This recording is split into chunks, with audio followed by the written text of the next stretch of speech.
بسم اللہ الرحمن الرحیم۔ ریڈیو قطر FM 107 آپ سے مخاطب ہے۔ اب آپ سرور مرزا سے آج کا دوسرا نشریہ سماعت کیجیے۔ ابتدا میں پیش خدمت ہے اس وقت کی اہم سرخیاں۔ صاحب سمو امیر شیخ تمیم بن حمد آل ثانی نے بغداد کانفرنس فار کوآپریشن میں شرکت کی۔ نائب وزیر اعظم اور وزیر خارجہ کو US سیکریٹری آف اسٹیٹ سے ایک ٹیلی فون کال موصول ہوا ہے۔ پرائمری ہیلتھ کیئر کارپوریشن کی جانب سے اب تک مزید 2.2 ملین سے زیادہ کووڈ-19 ویکسین ڈوزز دی جا چکی ہیں۔ اور موجودہ ایشین چیمپئن قطر فٹ بال ٹیم اگلے ہفتے سربیا اور پرتگال سے مقابلہ کرے گا۔ اور اب پیش خدمت ہے ریڈیو قطر FM 107 سے آج کا دوسرا مفصل نشریہ۔ صاحب سمو امیر شیخ تمیم بن حمد آل ثانی نے آج بغداد کانفرنس فار کوآپریشن کے پارٹنرشپ کی افتتاحی سیشن میں شرکت کی۔ اس سے قبل صاحب سمو عراق کے دارالحکومت بغداد پہنچے اور بغداد انٹرنیشنل ایئرپورٹ پہنچنے پر عراقی وزیر اعظم جناب مصطفیٰ الکاہدمی نے صاحب سمو کا استقبال کیا۔ اس کے بعد بغداد پیلس میں دونوں رہنماؤں نے ایک ملاقات کی۔ بات چیت کے دوران دو برادر ممالک کے درمیان موجودہ تعلقات اور ان کو بڑھانے کا جائزہ لیا گیا۔ جناب مصطفیٰ کی جانب سے صاحب سمو کو Baghdad conference for cooperation and partnership میں شرکت کی دعوت بھیجی گئی تھی۔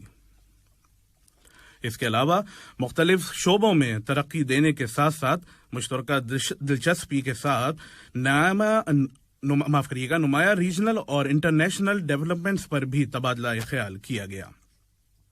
اس کانفرنس کے موقع پر صاحب سمو امیر شیخ تمیم بن حمد آل ثانی نے یونائیٹڈ عرب ایمریٹس کے نائب صدر، وزیر اعظم اور دبئی کے حکمران جناب محمد بن راشد المختوم سے عراق کے وزیر اعظم کے دفتر میں ملاقات کی۔ نائب وزیر اعظم اور وزیر خارجہ شیخ محمد بن عبد الرحمن آل ثانی کو US سیکریٹری آف اسٹیٹ جناب اینٹونی جے بلنکن سے ایک ٹیلی فون کال موصول ہوا ہے۔ بات چیت کے دوران دونوں ممالک کے درمیان دو طرفہ تعلق اور افغانستان کی موجودہ صورتحال کا جائزہ لیا گیا۔ وزیر اعظم نے ایران کے وزیر خارجہ جناب حسین عامر عبداللہین سے بھی ٹیلی فون کال کے ذریعے بات چیت کی۔ اس گفتگو کے دوران انہوں نے دونوں برادر ممالک کے درمیان دو طرفہ تعلقات، تعاون اور گہری دوستی کی تعریف کی۔ قطری امیری ایئر فورس کی پہلی فلائٹ گزشتہ جمعے کو میکسیکو سٹی کے بینیٹو جوریز ایئرپورٹ پر افغان شہریوں کے گروپ کے ساتھ پہنچی۔ آپ کو بتا دیں کہ افغانستان سے 40,000 لوگوں کو نکالا گیا تھا اور قطر کئی دنوں سے ان افغان شہریوں کی میزبانی کر رہا تھا۔ میکسیکو کے سیکریٹری آف فارن افیئرز جناب Marcelo Ebrard, deputy secretary of foreign affairs جناب کارمین مورینو اور میکسیکو میں قطر کے سفیر جناب محمد بن جاسم الکواری نے ان لوگوں کا استقبال کیا۔ ایک پریس کانفرنس میں جناب ایبرارڈ نے افغانستان سے شہریوں کو نکالے جانے اور ان کو صحیح سلامت پہنچانے میں قطر اور قطری امیری ایئر فورس کی تعریف کی اور ان کا شکریہ ادا کیا۔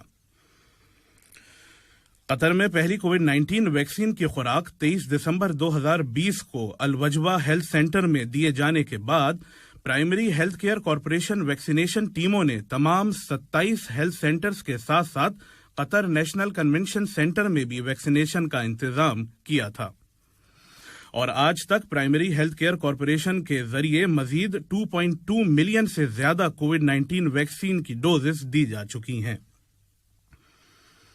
PHCC کی executive director operations doctor Samiya العبداللہ نے بتایا ہے کہ جن لوگوں کو ابھی تک ویکسین نہیں دی گئی ہے وہ PHCC سے کانٹیکٹ کریں۔ وزارت صحت نے بتایا کہ یہاں کی سوسائٹی میں کرونا وائرس کے مزید 118 نئے کنفرمڈ کیسز رجسٹرڈ کیے گئے ہیں، جبکہ سفر سے لوٹنے والوں میں 65 نئے معاملے درج کیے گئے ہیں۔ اس بیماری کے شکار مزید 200 افراد اب صحتیاب ہو گئے ہیں اور قطر میں کووڈ-19 سے شفا پانے والوں کی مجموعی تعداد 22,08,740 ہو گئی ہے۔ نیشنل کووڈ-19 ویکسینیشن پروگرام کے تحت قطر میں اب تک اینٹی کووڈ-19 ویکسینز کی 43 لاکھ 69,584 ڈوزز دی جا چکی ہیں۔ 93.7% آبادی جس میں 12 سال اور اس سے زیادہ عمر والے افراد ہیں ان کو ویکسین کی کم از کم ایک خوراک مل چکی ہے۔ ملک میں گزشتہ 24 گھنٹوں میں 28,159 افراد کو پہلی بار ٹیسٹ کیا گیا اور اب تک ٹیسٹوں کی کل تعداد 24,86,059 ہو گئی ہے۔ وہیں آئی سی یو میں 20 افراد کو میڈیکل ہیلپ بھی مل رہی ہے اور مزید ایک مریض کو آئی سی یو میں داخل کیا گیا ہے۔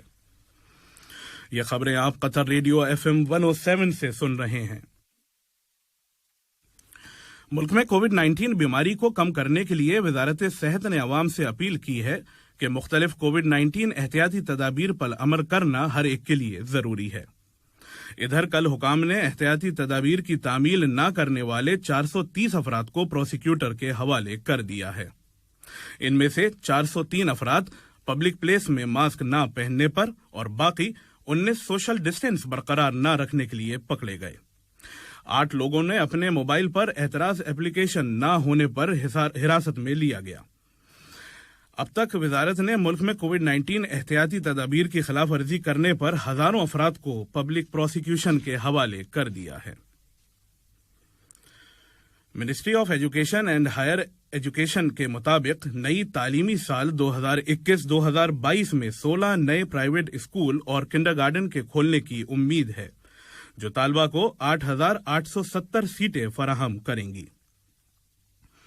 ادھر ایجوکیشنل افیئرز کی assistant under secretary Fawzia Abdulaziz Alkhater نے ایک بیان میں کہا ہے کہ منسٹری آف ایجوکیشن نے تعلیمی سال 2021-2022 کے دوران مختلف پبلک اسکولوں میں بلینڈڈ لرننگ جاری رکھنے کا فیصلہ لیا ہے۔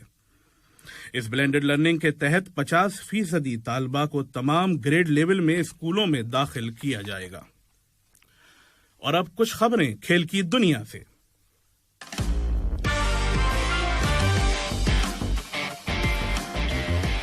موجودہ ایشین چیمپئن قطر سپٹمبر 1 اور سپٹمبر 4 کو سربیا اور پرتگال سے مقابلہ کرے گا۔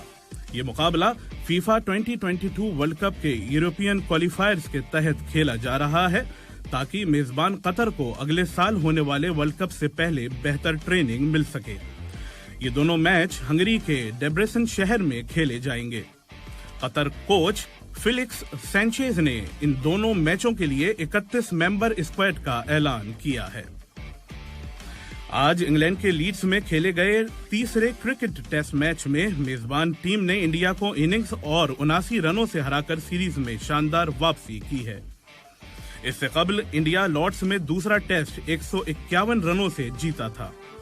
لیڈز ٹیسٹ کے چوتھے دن انڈیا کی دوسری پاری میں 278 رنز پہ سمٹ گئی تھی۔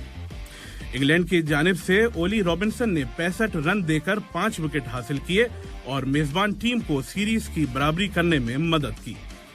چوتھا ٹیسٹ 2 سپتمبر سے اوول میں شروع ہوگا۔ فارمولا 1 نے ہفتے کے روز سیزن کے باقی حصے کے لیے ایک ریوائزڈ کیلنڈر پبلش کیا ہے جس کے مطابق قطر میں فارمولا 1 ریس شروع ہونے کی توقع ہے۔ اس کیلنڈر کے مطابق موجودہ کووڈ-19 کی وجہ سے ریسز کی تعداد ریکارڈ 23 سے گھٹ کر 22 ہو گئی ہے۔ خبروں کے ختم ہونے سے قبل اہم خبروں کی سرخیاں ایک مرتبہ پھر سن لیجیے۔ صاحب سمو امیر شیخ تمیم بن حمد آل ثانی نے بغداد کانفرنس فار کوآپریشن میں شرکت کی۔ نائب وزیر اعظم اور وزیر خارجہ کو U S secretary of state سے ایک ٹیلی فون کال موصول ہوا ہے۔ پرائمری ہیلتھ کیئر کارپوریشن کی جانب سے اب تک مزید 2.2 ملین سے زیادہ کووڈ-19 ویکسین ڈوزز دی جا چکی ہیں۔ اور موجودہ ایشین چیمپئن قطر فٹ بال ٹیم اگلے ہفتے سربیا اور پرتگال سے مقابلہ کریں گی۔ ریڈیو قطر FM 107 سے آج کا دوسرا نشریہ اپنے اختتام کو پہنچا۔ سرور مرزا کو دیجیے اجازت۔ اللہ حافظ۔